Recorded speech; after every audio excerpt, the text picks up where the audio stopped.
എക്സാമിൻ്റെ family hello class 3. അപ്പോൾ നമ്മൾ മലയാളത്തിൽ വളരെ അടിപൊളിയായിട്ടുള്ള ഒരു ചാപ്റ്റർ പഠിച്ചു കഴിഞ്ഞു അല്ലേ. വീട്ടിൽ പോകണം എന്നുള്ള ചാപ്റ്റർ നമ്മൾ കംപ്ലീറ്റ് ആയിട്ട് പഠിച്ചു കഴിഞ്ഞു. അപ്പോൾ ഈ ഒരു ചാപ്റ്ററിൽ നിന്ന് വരുന്ന വളരെ ഇമ്പോർട്ടൻ്റ് ആയിട്ടുള്ള ഒരു ക്വസ്റ്റ്യൻ, നമ്മുടെ ചോദ്യ പേപ്പറിലൊക്കെ കാണാൻ ഏറ്റവും ചാൻസ് ഉള്ള ഒരു ക്വസ്റ്റ്യൻ ആണ് മിസ് എന്ന് പഠിപ്പിച്ചു തരാൻ പോകുന്നത്. അപ്പോൾ വീഡിയോ മുഴുവനായിട്ട് കാണാൻ സ്കിപ്പ് ചെയ്യാതെ കാണാം കേട്ടോ. യെസ്, അപ്പോൾ വീട്ടിൽ പോകണം എന്നുള്ള ഈ ഒരു കഥയിൽ നിന്ന് കത്ത് എഴുതാനായിട്ട് എൻ്റെ മക്കൾക്ക് ചോദ്യം വരും. അപ്പോൾ എങ്ങനെയാണ് എഴുതേണ്ടത് എന്നുള്ളൊരു കാര്യമാണ് മിസ് പഠിപ്പിച്ചു തരുന്നുണ്ടാവുക. അപ്പോൾ വേഗം തന്നെ വീഡിയോ ലൈക്ക് ചെയ്യുക, ഫ്രണ്ട്സിനൊക്കെ ഷെയറും കൂടെ ചെയ്ത് കൊടുക്കുക കേട്ടോ. അപ്പോൾ ഇതാണ് നമ്മുടെ ടെക്സ്റ്റ് ബുക്കിൽ വരുന്ന ഒരു ചോദ്യം. അതായത് ഈ ഒരു ചാപ്റ്ററിൽ നിന്ന് എൻ്റെ മക്കൾക്ക് വന്നിട്ടുള്ളൊരു ചോദ്യമാണിത്. എന്താണ് ചോദ്യം നോക്കിക്കേ. സ്വന്തം വാസസ്ഥലം നഷ്ടപ്പെടുന്ന വേറെയും ജീവികളുണ്ടല്ലോ. സങ്കടങ്ങൾ പറഞ്ഞുകൊണ്ട് അവർ എഴുതാനിടയുള്ള കത്ത് തയ്യാറാക്കൂ. അപ്പോൾ കത്ത് എഴുതാനാണ് ചോദ്യം വന്നിട്ടുള്ളത് അല്ലേ. നമുക്ക് എന്തായാലും മലയാളം എക്സാമിന് വരാൻ ചാൻസ് ഉള്ളൊരു ചോദ്യമാണ് കത്ത് എഴുതുക എന്നുള്ളത്. അപ്പോൾ എങ്ങനെയാണ് കത്ത് എഴുതുക? യെസ്, നമുക്കറിയാം അതിനൊരു ഫോമാറ്റ് ഉണ്ടല്ലേ മക്കളെ, ഒരു ഘടനയുണ്ട്. ആ ഒരു ഘടനയിൽ തന്നെ നമ്മൾ കത്തെഴുതണം കേട്ടോ. അപ്പോൾ എന്തൊക്കെ കാര്യങ്ങൾ വേണം കത്തിന്? വേഗം തന്നെ വീഡിയോ പോസ് ചെയ്തിട്ടൊന്ന് പറയാൻ പറ്റൂ എന്തൊക്കെ കാര്യങ്ങളാണ് കത്തിന് വേണ്ടത് എന്നുള്ള കാര്യം. ആദ്യം വേണ്ടത് തീയതിയാണ്. ഓക്കെ, അപ്പോൾ തീയതി നമ്മൾ എന്തായാലും എഴുതിയിരിക്കണം. പിന്നെ അതിൻ്റെ അടിയിലായിട്ട് സ്ഥലമുണ്ട് അല്ലേ, സ്ഥലം എഴുതണം. അപ്പോൾ സ്ഥലം, തീയതി ഈ ഒരു ഓർഡറിൽ എഴുതിയാലും മതി കേട്ടോ. തീയതി ഫസ്റ്റ് എഴുതണം എന്നില്ല. ഓക്കെ, അപ്പോൾ സ്ഥലം, തീയതി. യെസ്, മിസ് ഇവിടെ എഴുതുന്നുണ്ട്, മാറ്റി. ഇനിയിപ്പോൾ നിങ്ങൾക്കത് ഡൗട്ട് ആവണ്ട. ഓക്കെ, യെസ്, അപ്പോൾ സ്ഥലം, തീയതി ആദ്യം തന്നെ എഴുതുന്നു. അതിന് ശേഷം ഇത് രണ്ടും എവിടെയാണ് എഴുതേണ്ടത്? ഏത് സൈഡിലാണ് മക്കളെ ഇത് എഴുതേണ്ടത്? സ്ഥലം, തീയതി ഇത് രണ്ടും നമ്മൾ ഈ ഒരു കോർണറിലാണ് എഴുതേണ്ടത് കേട്ടോ. ഓക്കെ, ലെഫ്റ്റ് സൈഡിലായിട്ടാണ് നമ്മൾ എഴുതുക. മേലെ ലെഫ്റ്റ് സൈഡിലായിട്ട് നമ്മൾ സ്ഥലവും തീയതി എഴുതി. അടുത്തത് എന്താണ് ചെയ്യുന്നത്?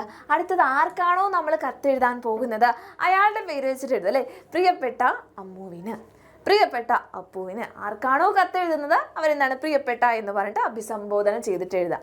അപ്പം അതൊക്കെ എഴുതിയിട്ട് എന്താണ് പ്രിയപ്പെട്ട എന്നൊക്കെ പറഞ്ഞിട്ട് കോമയൊക്കെ ഇട്ട് പിന്നെ വീണ്ടും ഈ ഒരു സൈഡിൽ നിന്ന് തന്നെ എഴുതി തുടങ്ങാം. സുഖാന്വേഷണം, അതായത് ആർക്കാണോ എഴുതുന്നത് അവർക്ക് സുഖമല്ലേ എന്നുള്ള കാര്യങ്ങളൊക്കെ നമ്മൾ അന്വേഷിക്കാം. നിനക്ക് സുഖമല്ലേ, നിനക്ക് സുഖമെന്ന് വിചാരിക്കുന്നു അല്ലെങ്കിൽ വിശ്വസിക്കുന്നു എന്ന് എഴുതാം. എനിക്കിവിടെ സുഖമാണെന്ന് എഴുതാം. അല്ലെങ്കിൽ എന്താണ് വിഷയം എന്നുള്ളതാണ് അടുത്തത് എഴുതേണ്ടത് കേട്ടോ. പിന്നെ എന്താണ് വിഷയം എന്താണെന്നുള്ളത്. ഇപ്പോൾ ഏത് ചോദ്യമാണെങ്കിലും, അതായത് നമ്മുടെ കത്തെഴുതാനുള്ള ഏത് ചോദ്യം വന്നാലും എൻ്റെ മക്കൾക്ക് എന്താണ് വിഷയം ഉണ്ടാവും കൃത്യമായിട്ട്. ഇപ്പോൾ ഇവിടെ എന്താണ് വിഷയം തന്നിട്ടുള്ളത്? സ്വന്തം വാസസ്ഥലം നഷ്ടപ്പെട്ട ആ ജീവിയുടെ സങ്കടമാണ് വിഷയം. അപ്പോൾ സങ്കടപ്പെടുന്ന കുറച്ച് കാര്യങ്ങൾ, എനിക്ക് എൻ്റെ വീട്ടിൽ പോകണം എന്നൊക്കെ പറഞ്ഞിട്ട് എഴുതാം കേട്ടോ. അതാണ് വിഷയം. അതിനുശേഷം അവസാനം ഈ ഒരു സൈഡിൽ തന്നെ എഴുതാം എന്ന് നിൻ്റെ സ്വന്തം, അല്ലെങ്കിൽ എന്താ എന്ന് സ്നേഹത്തോടെ, അല്ലെങ്കിൽ എന്ന് ഒത്തിരി സ്നേഹത്തോടെ, എന്ന് സങ്കടത്തോടെ, എന്ന് വേണമെങ്കിലും എഴുതാം കേട്ടോ. അവസാനം അത് ആരാണോ എഴുതിയിട്ടുള്ളത് അവരുടെ പേര്. അപ്പോൾ ഇത്രയും കാര്യങ്ങളാണ് നമുക്ക് കത്തെഴുതുമ്പോൾ ശ്രദ്ധിക്കേണ്ട കാര്യങ്ങൾ. ഓക്കെ, എൻ്റെ മക്കൾക്ക് അറിയാം, എന്നാലും മിസ് വീണ്ടും പറഞ്ഞു എന്നുള്ളൂ കേട്ടോ. അപ്പോൾ ആൻസർ നോക്കിയാലോ? യെസ്, ആൻസർ നോക്കാം നമുക്ക്. സ്ഥലം ഇവിടെ വെച്ച് കൊടുത്ത് തത്തിരിക്കാവ് കേട്ടോ. ഒരു തത്തക്കുട്ടി എഴുതുന്ന ഒരു ലെറ്ററാണ്, ഒരു കത്താണിത്. അപ്പോൾ തത്തക്കുട്ടി കത്തെഴുതും എന്ന് പറയുമ്പോൾ എങ്ങനെയായിരിക്കും? അത് നമുക്കറിയാം, വീടുകളിലൊക്കെ തത്തക്കുട്ടീനൊക്കെ എന്താണ് കൂട്ടിലിട്ട് വെച്ചിരുന്ന് കണ്ടിട്ടുണ്ടാവും അല്ലേ നിങ്ങൾ? അപ്പോൾ അവരെ സംസാരിപ്പിക്കാൻ നോക്കുന്നുണ്ടാവും, കുറേ ഫുഡൊക്കെ കൊടുക്കുന്നുണ്ടാവും, ഭക്ഷണമൊക്കെ കൊടുക്കുന്നുണ്ടാവും. പക്ഷെ അവർക്ക് സങ്കടം ഉണ്ടാവില്ലേ? അവർക്ക് സ്വന്തം വീട്ടിൽ പോകണമെന്നുണ്ടാവില്ലേ? അവരുടെ അമ്മേനെ കാണണം, പറന്ന് നടക്കണം എന്നൊക്കെ ആഗ്രഹം ഉണ്ടാവില്ലേ? അങ്ങനെ സങ്കടപ്പെട്ടിരിക്കുന്ന ഒരു തത്തക്കുട്ടി എഴുതുന്ന കത്താണ് കേട്ടോ ഇത്. നോക്കിക്കേ, തത്തിരിക്കാവ് എന്ന സ്ഥലം കൊടുത്തു, തീയതി നിങ്ങളിവിടെ എഴുതാം. Okay, yes. അത് കഴിഞ്ഞിട്ടോ പ്രിയപ്പെട്ട അമ്മയ്ക്കാണ് കത്തെഴുതുന്നത് കേട്ടോ. അപ്പോൾ അഭിസംബോധനയാണിത്, പ്രിയപ്പെട്ട അമ്മയ്ക്ക്.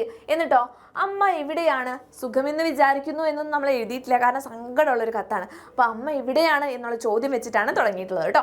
എനിക്ക് നിങ്ങളെ എല്ലാവരെയും കാണണമെന്നുണ്ട്. ഇവിടെ ഞാൻ മനോഹരമായ ഒരു കൂട്ടിലാണ്. ഈ കുടുംബം എനിക്ക് പാലും പഴവും ധാന്യങ്ങളും തരും. ഇവിടുത്തെ കുട്ടികൾക്ക് എന്നെ വലിയ ഇഷ്ടമാണ്. പക്ഷേ എനിക്ക് നിങ്ങളെ എല്ലാവരെയും കാണണം അമ്മേ. അപ്പോൾ തത്തക്കുട്ടിക്ക് കുറേ കാര്യങ്ങൾ കിട്ടുന്നുണ്ട്. നല്ല ഭംഗിയുള്ളൊരു കൂട്ടിലൊക്കെയാണ് അതിനെ ഇട്ട് വെച്ചേക്കുന്നത്.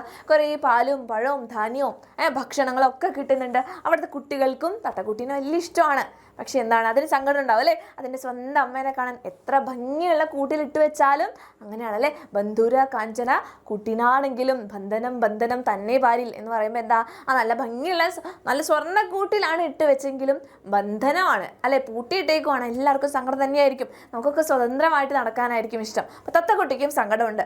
തത്തക്കുട്ടി പറയാണ് ആകാശം കാണണം, പറന്ന് നടക്കണം. ശരിക്കും അതൊക്കെയല്ലേ ചെയ്യേണ്ടത്? കിളികൾ എന്താണ് പറക്കുകയാണ് വേണ്ടത്, കൂട്ടിലിട്ട് വെക്കുകയാണോ വേണ്ടത്? അല്ല, കൂട്ടുകാരെ കാണണം, നമ്മുടെ വീട്ടിലേക്ക് പോകണം. അമ്മ എന്നെ കാണാൻ വരുമോ? ഞാൻ കാത്തിരിക്കും.